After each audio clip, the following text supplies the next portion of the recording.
ମା ଆଉ ଶାଶୁ ମଧ୍ୟରେ ପାର୍ଥକ୍ୟ କ'ଣ?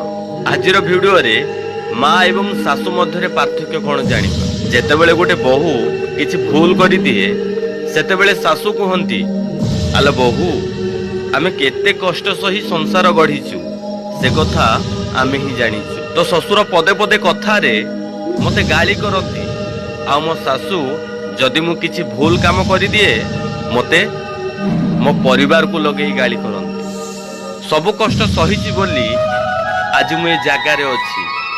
ଆଉ ଆଜିକା ଦିନରେ ତମ ଭଳି ବୋହୂମାନେ ଏମିତି ଟିକେ କଷ୍ଟ ବି ସହିପାରୁନ ଯେ ଶାଶୁ ଶ୍ୱଶୁର ସ୍ୱାମୀ ସମସ୍ତଙ୍କୁ ଜବାବ ଦଉଛି। ଏସବୁ କଥା ଶୁଣି ବୋହୂ କହୁଛି, ଶାଶୁ ମା, ଏସବୁ ମୁଁ କାହାଠାରୁ ଶିଖୁଛି?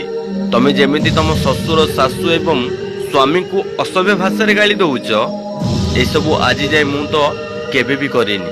ସେହି ଝିଅ ଯେତେବେଳେ ବାପ ଘରକୁ ଯାଏ ନା, ମା ଝିଅକୁ କହିଥାଏ, ମା ରେ, ଆମେ କେତେ କଷ୍ଟ ସହି ସଂସାର ଗଢିଛୁ, ଭଗବାନ ସେ କଷ୍ଟ ଯେମିତି ମୋ ଝିଅକୁ ନ ଦିଅନ୍ତୁ।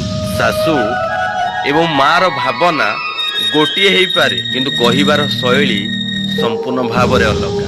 ସେଥିପାଇଁ ମା ଜାଗାରେ, ଶାଶୁ ଶାଶୁ ଜାଗାରେ ରହିଥାଏ। ମାଙ୍କ ପାଖରେ ଛନ୍ଦ ନଥିଲେ କିନ୍ତୁ ଶାଶୁଙ୍କ ପାଖରେ କପଟ ଥାଏ।